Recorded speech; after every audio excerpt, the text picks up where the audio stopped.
Gold, trusted gold buyers. మీరు తాకట్టు పెట్టిన బంగారాన్ని విడిపించి ఈ రోజు ఉన్న మార్కెట్ ధరకు కొనబడను.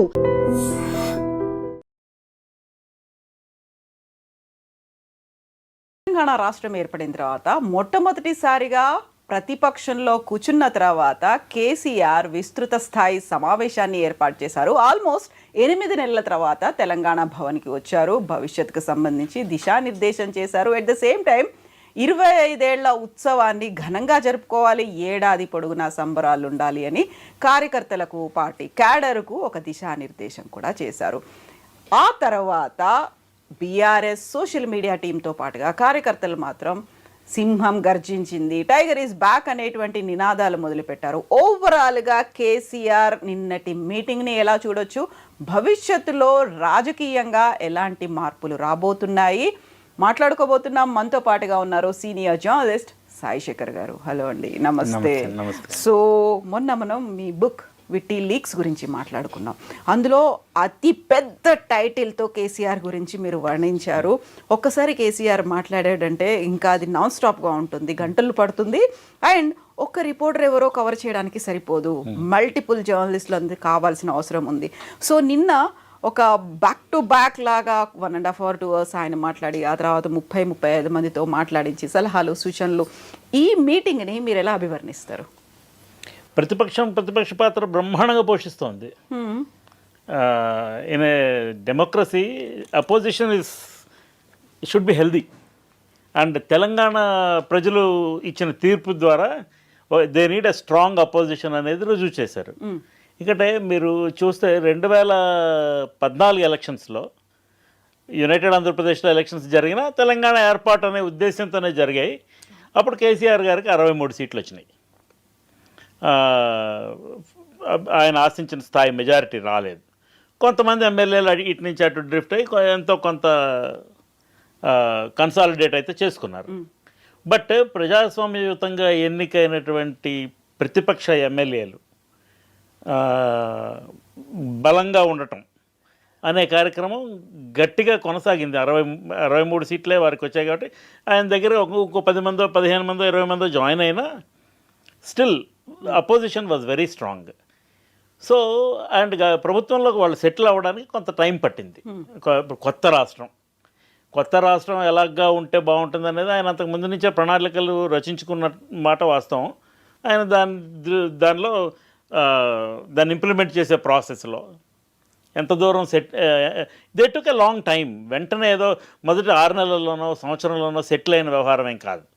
దాదాపుగా 1.5-2 ఏళ్ళు పట్టింది ప్రభుత్వం తాలూకా అనుపాలనలు అర్థం చేసుకోవడానికి. ఎందుకంటే ఆయన ప్రభుత్వంలో కూడా ముఖ్యమంత్రి గారు, తర్వాత హరీష్ రావు గారు, పోచారం శ్రీనివాసరెడ్డి గారు ఇలాంటి వాళ్ళు కొంతమంది తప్ప ఎక్కువ మందికి ప్రభుత్వంలో అనుభవం ఉన్న వాళ్ళు కారు.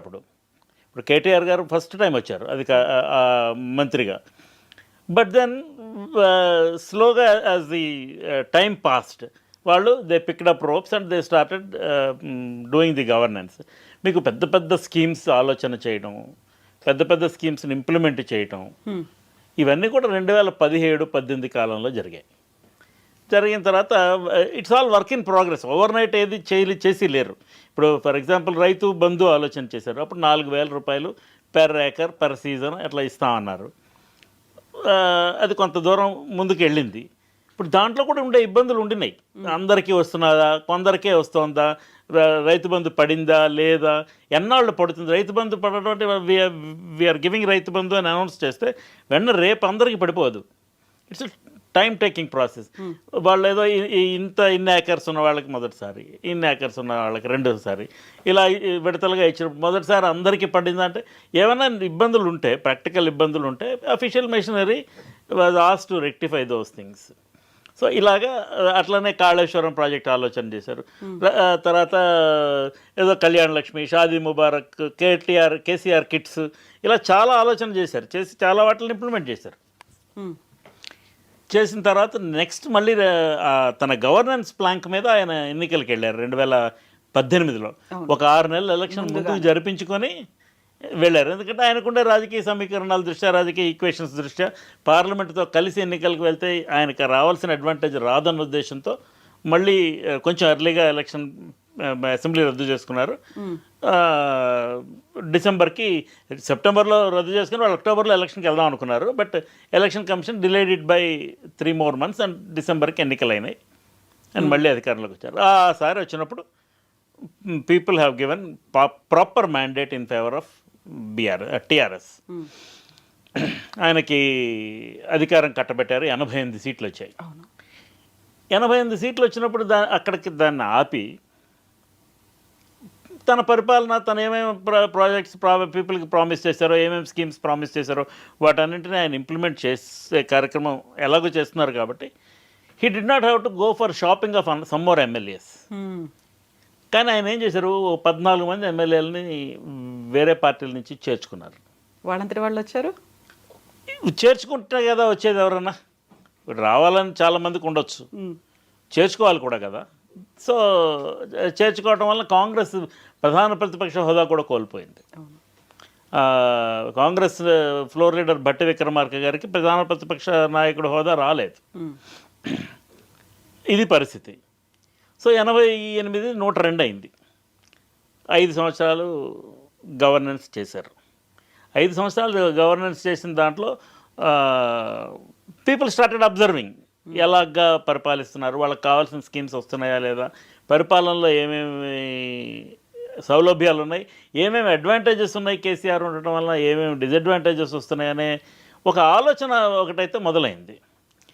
రేవంత్ రెడ్డి గారు కాంగ్రెస్ పార్టీలో యాక్టివ్ అయ్యి ఆయన రాష్ట్ర అధ్యక్షుడి పదవి తీసుకుని అక్కడి నుంచి అతను కొంచెం గట్టిగా ప్రభుత్వానికి వ్యతిరేకంగా క్యాంపెయిన్స్ మొదలుపెట్టారు. పెట్టి he was largely successful in doing that. అందుకనే అతనికి కూడా మళ్ళీ 2023 ఎన్నికల్లో కేసీఆర్ ప్రభుత్వాన్ని దించేసి రేవంత్ రెడ్డి ప్రభుత్వానికి అధికారం ఇచ్చారు. ఓవర్వెల్మింగ్ మెజారిటీ వల్ల కాంగ్రెస్ పార్టీకి 88 సీట్లు 100 సీట్లు అట్లా రాలేదు. కానీ కేసీఆర్ నష్టపోయింది మాత్రం చాలా ఎక్కువ. Let us see it like this. కాంగ్రెస్కి 64 సీట్లు వచ్చినాయి, 1 సీటు సిపిఐకి వచ్చింది 65. మిగతావన్నీ ఎంఐఎం, బీజేపీ 8 సీట్లు, బీజేపీ, బీఆర్ఎస్ మిగతా 39 సీట్లు వచ్చాయి బీఆర్ఎస్కి. ఆవిడ చనిపోవడంతో జరిగిన బై ఎలక్షన్లో కాంగ్రెస్ క్యాండిడేట్ గెలిచారు. సో 38. దీనిలో 10 మంది కాంగ్రెస్ పార్టీలో జాయిన్ అయ్యారు. నిన్న కేసీఆర్ గారు మాట్లాడుతూ వాళ్ళు తొందరగా నిరాశ చెందిపోయి పార్టీలో కొనసాగలేదు, అందుకని వెళ్ళిపోయారు. The same rule applies to what he has done earlier, right?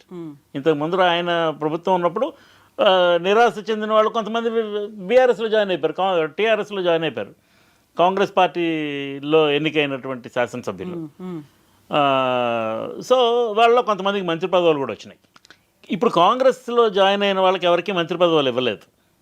పైగా వాళ్ళ కేసు ఒకటి సుప్రీంకోర్టులో నడుస్తుంది. సుప్రీంకోర్టు తప్పకుండా వీటిని బై ఎలక్షన్ పెట్టేయాలి, డిస్క్వాలిఫై చేసేయాలి అని చెప్తుందా? నేనైతే అనుకోవడం లేదు. దానికి ఒక కారణం ఉంది. Assembly is supreme, it's an elected body. So speaker's decision will be final.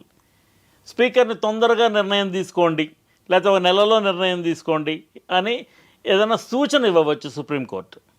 మీకు ఉదాహరణకి తమిళిసై సౌందరరాజన్ గవర్నర్గా ఉన్నప్పుడు తెలంగాణ రాష్ట్రానికి there was a deadlock between government and governor. వాళ్ళిద్దరి మధ్యన ఒక ప్రతిష్టంభన ఏర్పడిపోయి మ్యాటర్ కోర్టు దాకా వెళ్ళింది. కోర్టు దాకా వెళితే వాదోపవాదాలు గట్టిగా జరిగాయి. ఆవిడ వాదన ఆవిడ పెట్టారు, ఆయన ప్రభుత్వ వాదన ప్రభుత్వం పెట్టింది. హూ ఈజ్ రైట్ అనేది పీపుల్కి వదిలేయాలి. సో అక్కడ ఏమైంది, ఆవిడ బీజేపీ లీడర్. సో న్యాచురల్గా సెంట్రల్ గవర్నమెంట్కి టీఆర్ఎస్కి వ్యతిరేకంగా ఉంది. ఈయన బీఆర్ఎస్ అని పార్టీని మార్చాడు, నేషనల్ వైడ్గా స్ప్రెడ్ అవ్వాలనే యాక్టివిటీలోకి వచ్చాడు. వచ్చిన తర్వాత వీళ్ళు స్ట్రాంగ్ అయ్యామనే ఫీలింగ్లో ఉన్నారు. సో ఆ డెడ్ లాక్ ఏర్పడినప్పుడు కోర్టు చివరికి కేసు బోత్ సైడ్స్ ఉపసంహరించుకునేటట్టుగా చేసి మీరు కూర్చొని మాట్లాడుకొని, ఇది because both are constitutional positions, అందుకని మీరు దీన్ని ఒక వయా మీడియాగా దీన్ని ఒక సొల్యూషన్ వెతుక్కొని keep the dignity of the offices of both అని ఒక సలహాతో కేసు కోర్టు క్లోజ్ చేసింది. కోర్టు ఏదో ఒక తీర్పు ఇచ్చి ఉండొచ్చు, మీ గవర్నర్ గారిది తప్పనో, ముఖ్యమంత్రి గారిది తప్పనో, ప్రభుత్వానికి తప్పనో, ఏదో ఒక సైడ్ కోర్టు నిర్ణయం తీసుకోవచ్చు. బట్ భారతదేశంలో మన ప్రజాస్వామ్యంలో there are 3 important pillars, which is judiciary. First is legislature, elected representatives of people, then executive, then judiciary. మనం ఏదో మీడియా వాళ్ళు 4th ఎస్టేట్ అనేది ఎడ్మండ్ బర్క్ అప్పుడెప్పుడో బ్రిటిష్ పార్లమెంట్లో మాట్లాడిన దాన్ని అట్రిబ్యూట్ చేసుకొని we also consider ourselves as one of the 4 pillars. But then that apart ఈ మూడు రాజ్యాంగ బద్ధమైనటువంటి బాడీస్. వీటిలో ఏ 2 బాడీస్కి మధ్య ప్రతిష్టంభన రాకూడదు for continuity of governance. So ఈ ఎమ్మెల్యేలని డిస్క్వాలిఫై కోర్టు చేస్తుందా చేయదా నాకు సందేహమే. నిన్న కేసీఆర్ గారు మాట్లాడుతూ తప్పకుండా బై ఎలక్షన్స్ వస్తాయి, మనమే గెలిచిపోతాం, మనం ప్రిపేర్ అయ్యి ఉండాలి దానికి అని సూచన చేశారు. అపోజిషన్గా అది ఆయన బాధ్యత, కోర్టు తీర్పు ఎలా వస్తుందో తెలియదు చూద్దాం అని అట్లా మాట్లాడకూడదు. అవును. సో ఒక లీడర్గా ఆయన ఏం మాట్లాడాలో అది ఆయన మాట్లాడారు. వేరాస్ కాంగ్రెస్ ప్రభుత్వంలో ఉంది, ఇక్కడ స్పీకర్ కాంగ్రెస్ ఎమ్మెల్యేగా ఎలక్ట్ అయ్యారు. అండ్ ఆ 10 మంది శాసనసభ్యులు కూడా బీఆర్ఎస్ నుంచి వెళ్ళి ప్రభుత్వం వైపు చేరున్నారు. అయితే ప్రభుత్వంలో అఫీషియల్గా కాంగ్రెస్ పార్టీలో చేరడానికి మెంబర్షిప్ తీసుకున్నారా? లేదు. కాంగ్రెస్ లెజిస్లేచర్ పార్టీ మెంబర్స్గా నమోదయ్యి ఉన్నారా? లేదు. అందుకనే ఈ మధ్యన సిఎల్పి మీటింగ్ అయినప్పుడు కూడా ఈ 10 మంది వెళ్ళలేదు. సో ఇది ఏమిటవుతుంది అనేది ఇది ఆసక్తికరమైనటువంటి విషయమే. నా అనుభవంలో కోర్టు సర్వసాధారణంగా ఇలాంటి విషయాల్లో it won't jump to conclusions. Because court తాలూకా ప్రధానమైనటువంటి బాధ్యత ఏంటంటే రాజ్యాంగ పరిరక్షణ. ఆ రాజ్యాంగ పరిరక్షణలో ఏ 2 బాడీస్ మధ్యన ప్రతిష్టంభన రాకూడదు. సో అలాగని వీళ్ళు చేసింది రైట్ అనో తప్పనో తీర్పిస్తుందా అంటే తెలియదు. We don't no. అది ఒక ఎక్స్ట్రా జ్యుడిషియల్ కామెంట్ అవుతుంది మనం ఏదైనా దాని గురించి అంటే. వస్తుందని ఆశించడం వీళ్ళకి తప్పు కాదు, వీళ్ళకి ఫేవరబుల్గా జడ్జిమెంట్ వస్తుంది, 10 మంది ఎమ్మెల్యేలు వాళ్ళ పదవులు కోల్పోతారు, మళ్ళీ ఎలక్షన్ వస్తుంది అనేది ప్రతిపక్షం ఆశాభావం వ్యక్తం చేయడం తప్పు కాదు. అది అలాగా ఉండకపోవచ్చు. దాన్ని ఏం చేయాలనేది, దానికి ఎలా అడ్రస్ చేయాలనేది, what are the various legal means అని ప్రభుత్వం కృషి చేయడము తప్పు కాదు. Everybody will try to save their skin in this game. ఇది ఒకటి. రెండోది, నాకు నిన్న ఆయన మాట్లాడిన వాటన్నింటిలోనే నాకు బాగా ఆసక్తి కలిగించిన అంశం ఒకటి ఉంది. మళ్ళీ చంద్రబాబు వచ్చే అవకాశం ఉంది. ఆయన మళ్ళీ తెలంగాణ ప్రాంతంలో పార్టీని బలోపేతం చేసుకొని వచ్చేసే ప్రమాదం ఉన్నది. దేనికి వ్యతిరేకంగా అయితే మనం కొట్లాడామో ప్రత్యేక తెలంగాణ కోసం, ఆ పరిస్థితులు మళ్ళీ వస్తున్నాయి. So BRS should be ready, geared up to fight that అని ఒక సూచన చేశారు. చంద్రబాబు నాయుడు గారు కాంగ్రెస్తో కలిసి వస్తారా? అవకాశం లేదు, ఎందుకంటే ఆయన ఎన్డీఏలో పార్ట్నర్. ఒకవేళ బీజేపీ, చంద్రబాబు, పవన్ కళ్యాణ్ కలిసి ఇక్కడ యాక్టివిటీ చేస్తారా? ఈ మధ్యన వస్తున్నటువంటి రిపోర్ట్స్ దృష్ట్యా చంద్రబాబు నాయుడు గారికి తెలంగాణ మీద అంత ఆసక్తి ఉన్నట్లుగా నాకైతే ఏం అనిపించలేదు. But BJP is a major player ఇప్పుడున్న పరిస్థితుల్లో. బీజేపీ తను కూడా అధికారం తెచ్చుకోవడానికి ప్రయత్నం చేయాలి అనే ఒక ఉద్దేశం అయితే కలిగి ఉన్నది. ఆ కలిగి ఉన్న దాంట్లో ఒకవేళ బీజేపీ వాళ్ళు బీఆర్ఎస్తో నెగోషియేట్ వాళ్ళంతా వాళ్ళు చేస్తారా? చేసి కేసీఆర్ గారిని ఎలాగోలాగా కన్విన్స్ చేసి ఎన్డీఏ కూటమిలోకి తీసుకొస్తారా? One possibility, we don't know, we can't rule out. అలాగని పోనీ కేసీఆర్ గారు కొంచెం ఒక 2 స్టెప్స్ దిగి బీజేపీతో సయోధ్యకు వెళ్తారా? ఇది తెలీదు. ఎందుకంటే the bitterness between BJP and BRS is very much. Kavitha గారిని జైల్లో పెట్టారు.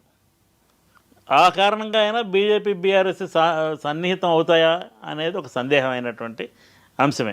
రాజకీయాల్లో ఏమో ఐ విల్ టెల్ యూ, ఇవాళ ఏమిటవుతుందో రేపు ఇలా ఉంటుంది అని ఎవరు ప్రెడిక్ట్ చేయలేరు. శత్రువులు ఉండరు, శాశ్వత మిత్రులు ఉండరు. అది ఎప్పుడో ప్రణబ్ ముఖర్జీ గారు చెప్పారు.